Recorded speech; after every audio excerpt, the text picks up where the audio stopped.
Thanks for staying with us. So we're going to start with the nation. Worsening petrol scarcity cripples cities and businesses. Row in APC over convention panel. What IOCs must do before divesting from Nigerians, says NNPC. Gunmen kill 15 in Borno. Zenith Bank makes 765.6 billion naira full-year gross earnings. Russia-Ukraine war, evacuation of Nigerians begins tomorrow. INEC locates 18 parties for 2023 elections. Okay. So first, major headline? Yes. According to the Nation, a report that they took, and a reality that we can attest to, there's continued scarcity across the country. They took reports in Lagos, Abuja, Ibadan, Osogbo, and, the queues are everywhere. In Lagos now, you can see that it's, everywhere. They also, the report, I like the way they wrote it in the report, said coupled with an epileptic power supply. So this has made life hard. They interviewed artisans, and the cost of transportation, of course, has increased, and all of that. So those factors were taken in. They also talked about what the NNPC is doing presently to beef up. The NUC is asking the NLC to, continue to bring in products to help reduce the queues around. Ipman also talked to the NNPC to increase supply. I can attest to the number of tankers on the road, starting from the Abulado into Ijegu depots, the tank farms, major queues, tankers trying to load. I hope that this reduces the queues before tomorrow. Also, from Amuo until into Apapa to Kirikiri, you can see tankers everywhere trying to do the same thing. So I know that they are doing that. But Nupeng, other NLC are talking tough. They are threatening to strike or take strenuous action against the NNPC. But I'm looking at what the NNPC is doing, and I'm seeing a leak that has finally exposed this structure that they claim to have. So NNPC has always said that they're the sole importers of this product, and that they got all the situation. The president, as Minister for Petroleum, has sat on this and said, no, I would supervise and supersede over this, and it will never happen. So we've escaped a situation that has fallen on us over the years. Now, we now have scarcity. And unfortunately for them, the structure that they claim to have as backup that will never seek use is failing. In the past weeks, I expected that last week this would have gone off, but we've started again. I just wanted to say that the journalists actually went to other states, and petrol is 250 in Bayelsa is 250 in some service stations is 185 to 210. In Bayelsa, it's sold as much as 500 to 600 naira. Wow. Really. We heard Abuja about 650. Yeah. Wow. So, in a fairly related story, so the group managing director of the NNPC, Malam Mele Kiari, has listed a few conditions before the IOCs, as international oil companies, divest from the oil and gas sector. So they're saying that they must address the issues of abandonment of the assets and the decommissioning of sites before divesting. Another thing they also highlighted was that they must demonstrate that they are alive to the ongoing global energy transition process before they divest. So there's a lot of, there's a possibility that they want to replace some of these international oil companies with more local, possibly local investors. But they're saying that there are a few conditions that must be met before they begin to move out of the country. Yeah, so the federal government has said that from Wednesday, which is tomorrow, will begin the evacuation of 2,000 Nigerians who have fled the war in Ukraine to neighboring countries. So according to the Minister of Foreign Affairs, Geoffrey Onyema, he disclosed this in an interview that he had, and he was explaining that they had about 2,000 Nigerians who are going to be evacuated from Wednesday, and they have had talks with Air Peace and Max Air to carry out that evacuation. I think they have been, they've worked out a payment plan for those two aircrafts. Also, they said Nigerians in Ukraine are 5,000, of whom I think about 8,000 of whom 5,000 were students, and some of them have found a way to go to other countries. So there's this hub. Romania is more like a hub. They have a lot of them in Romania. Some are entering Poland, Budapest in Hungary, and Slovakia also is rising rapidly. And so they're trying to, get Nigerians to go through those other countries and be evacuated back to the country. Okay. He went ahead to say that it's not the sole responsibility of the federal government to evacuate citizens. If you can travel with your own money. It's our topic. Okay. Yeah, okay. it's our All topic, right. so hang in there. Okay. Okay, let's move on to the Punch. Ukraine-Russia war, I think we talked about that already. Suspected kidnappers shoot Ekiti monarch resident laments government inaction. Dementia patient disappears from Lagos Psychiatric Hospital, Sun Slams facility. SANS reject immunity for CJN as National Assembly votes today. Human capital development critical to 2023 poll, says Bakari. Minister walks out on students protesting ASUU strike. And fuel scarcity, Unity blames subsidy. Ex-depot price hit 180 to the litre. And Nigeria 993.38 billion naira imports from Russia at risk over war. Okay, start with the human interest. Yes, let me take the human interest story.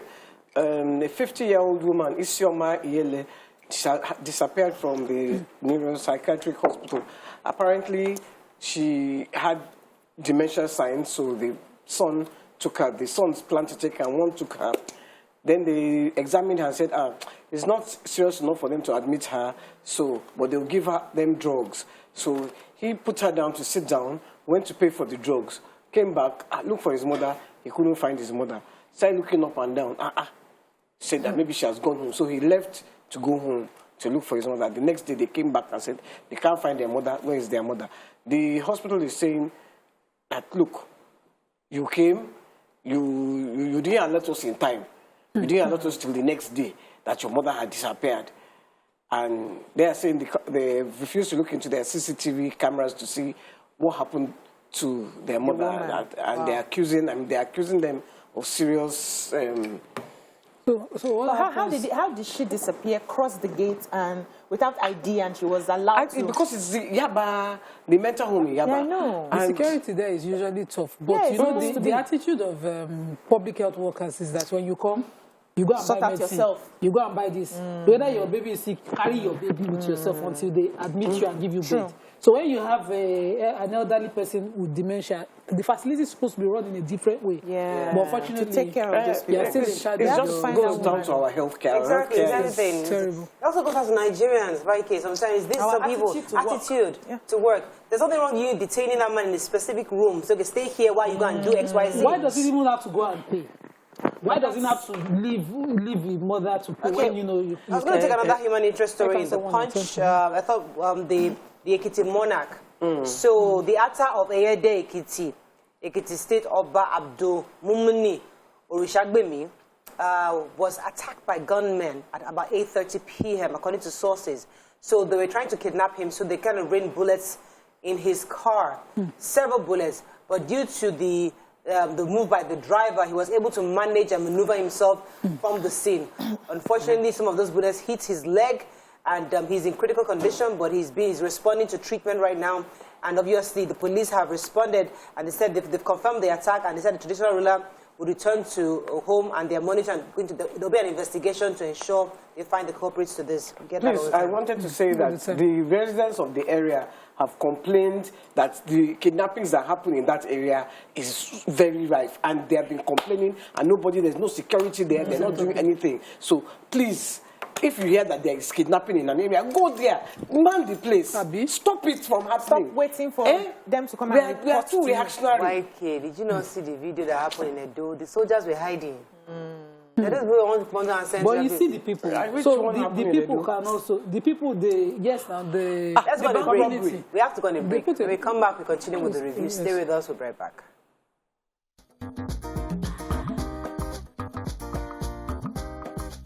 Stay tuned. Your view will be right back. Okay, is there any other story in Punch? Let's move on to Daily Sun. Russia-Ukraine war, FG begins evacuation, we talked about earlier. NNPC gives IOCs conditions for divestment, we mentioned that too. Governor's National Assembly on collision course over electricity bill. Labour storms National Assembly, demands autonomy for local government, judiciary, legislature and others. Court declines Kyari's bill application. And Ibadan chieftaincy titles won't be for sale during my reign, says Olubado. Okay, which story? Electricity bill, who has that story? I have that, but let me quickly take Labour. So Labour stormed the National Assembly yesterday to drive its support for constitutional amendments that we've been talking about. and they were talking about autonomy of local government, judiciary, and legislature. So Labour decided to carry a 2-day rally ahead of voting on the proposed amendments because they want the local governments to have autonomy, they want the judiciary to have autonomy, as well as the legislature. So according to Waba, he went ahead to say that they are going to carry out this peaceful work because it seems like the local governments do not have any form of power, and they have been suffering under the state government for a very long time, which is making people feel don't feel any impact of the local government on the citizens. And so everybody's running to the cities to find, a means of livelihood because they are not feeling the impact of the local government. And this is affecting us in totality. So you cannot have a constitutional review without reviewing and giving the local government powers to reach the grassroots and ensure that governance is working. They have a point there. So major point there. Go ahead. So this, some CJN are already against part of the 68 amendments under the of the 1999 Constitution, ongoing debates now at the National Assembly, rejecting immunity for the CJN and other principal officers of the judiciary.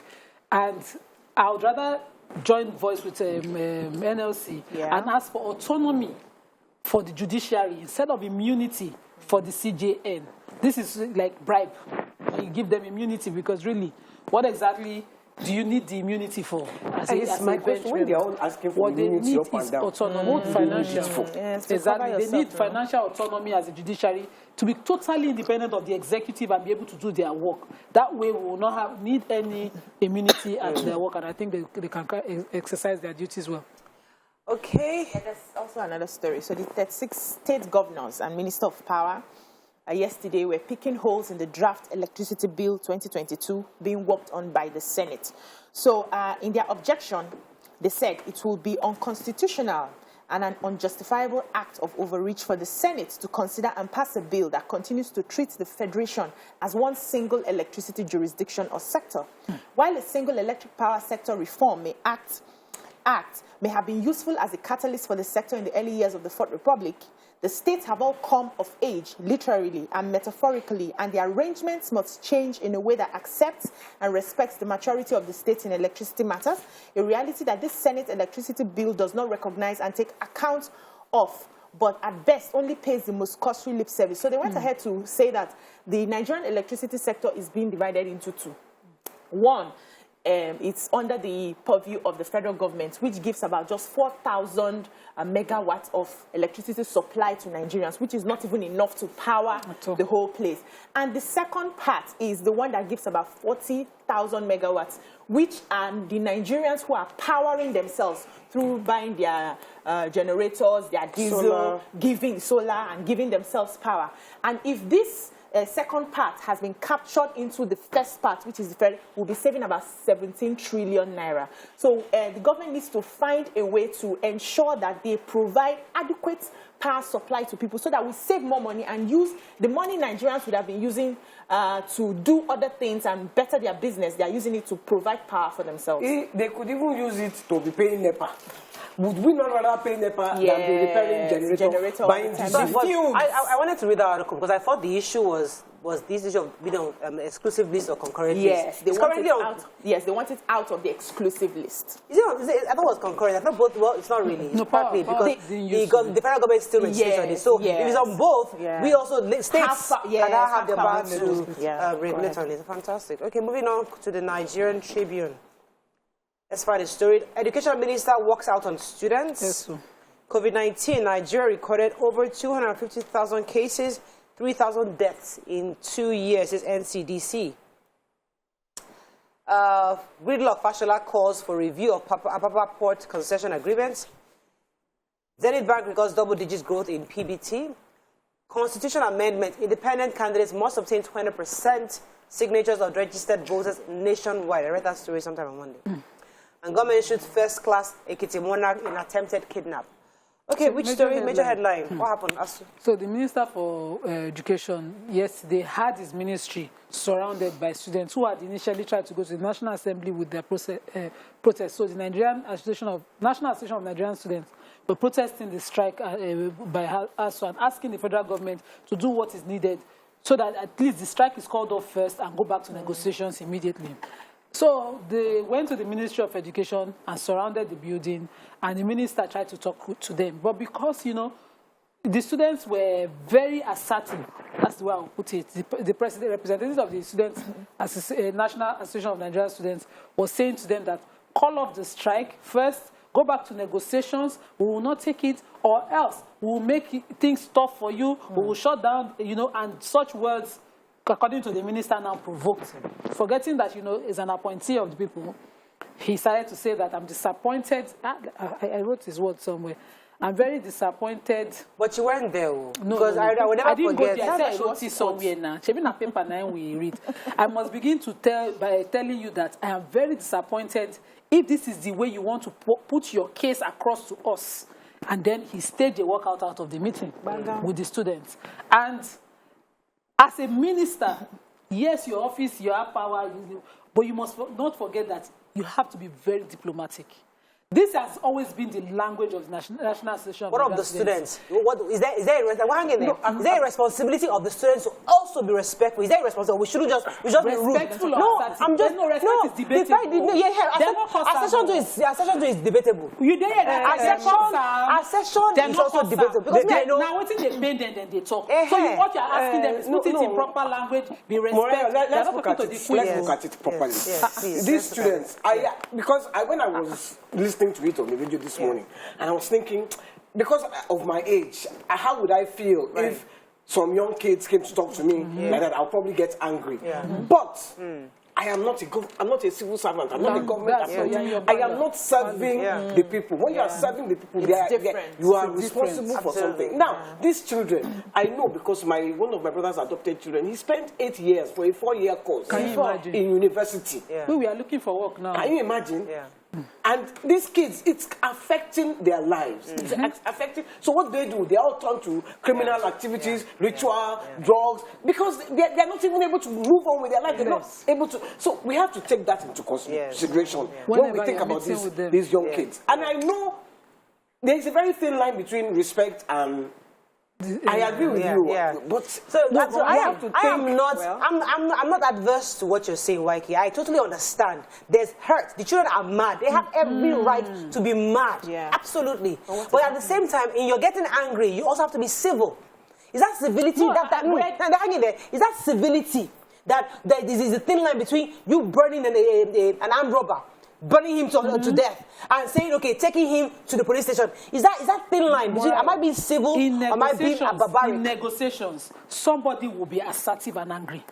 One other person will be calm and trying to calm the other person. It is conversation. Two of you cannot be angry at the same time. Two of you cannot be angry. And it's the elder who should know better. That's the point I want to say. They said, apparently, one of them asked him, are your children not abroad? Before. Did he respond? But in not like now, the events. They're not that will make a difference. They're not cause they cause I think they painted the account. Hey, you know what, guys? I don't know. So, as interesting and as laughable as it is, the truth is that we have to, so at some point, we must have a conversation. So, yes, your children are abroad, but you're the minister in charge. I still need you to call off this strike. So, am I going to point in your finger, your eyes, and to fix the problem? Or have a conversation. You can state the truth. You can articulate your truth. And get him to understand your pain. And you can make your point. You cannot be silent because you want to respect him. You're picking they transfer him as disrespect. They're not blame only you. They're blame their teachers. They're not blame only you. Let's move on. Let's move on to Vanguard. Is there any story? 40% of Nigerian youths are jobless. Is additional. Let's find another story we haven't taken. Governors' rights, Senate reject electoral bill. NNPC gives oil. Okay, I've talked about that already. Let's find the story. Legendary actor, poet Larry Williams dies at 81. Ukraine, a victim of Russia's expansion and world abandonment. Medical tourism will be a thing of the past, federal government vows. Any story that... So I wanted to take the gridlock, the visit yesterday. Yes, you haven't taken that. I'm not taking that. And I love that the minister is completely on top of his job. This is not because I was there or because I saw what I saw. I have not been to Apapa in 10 years, interior Apapa, because of the roads. And the last time I went, I almost fell on a bike, and so I stopped going. And I went there yesterday. Fortunately, I did. We started from Liverpool, and I could not even recognize some of the landmarks anymore. They had finished the renovations, all the roads. They're building an underbridge park in Liverpool near the fish market and all of that. We followed the road. The only area, which is why I'm always shouting on the show that they never finished the road, that was not done, is from the beggar end to the seller end. Okay. But that area was done under Onolememe as the Minister for Works under Jonathan. So they had put asphalt on the road at the time, so it looked motorable. But we had craters at the back end towards Beggar, and that's the area they're working on now. The painful part is that with all that infrastructure and all the money spent, the situation remains gridlock because we have trucks on the road. So questions were put to the minister yesterday about why do we still have that. And the moment they concessioned the park within NPA, the trucks moved out. They don't want to submit to that. So the minister suggested that they give them an incentive for that. They also give incentives for them to move to other ports and use other ports. But we must deal with the situation here. And there's a situation in Lagos. Lagos is spending a lot of money developing Lagos. But the minds of the people who would use this infrastructure are not being developed. So people are already bringing wares on that road that they are doing. They are enjoying the great block before. We see everything. Wow. They were already coming back on the road. And they are going to gradually, what I see on the roads when I drive there is that they gradually start breaking the median, creating ways for their businesses to thrive and thriving in that chaos. Somebody has to enforce sanity there. Okay, we have to run. That's all we can take. My auntie, she was 76 today, I beg. Happy birthday, Auntie Sonia. Happy birthday to Auntie Sonia. That's all we can take on Front Page Review. When we return, we go into our hot topics. Stay with us. We'll be right back.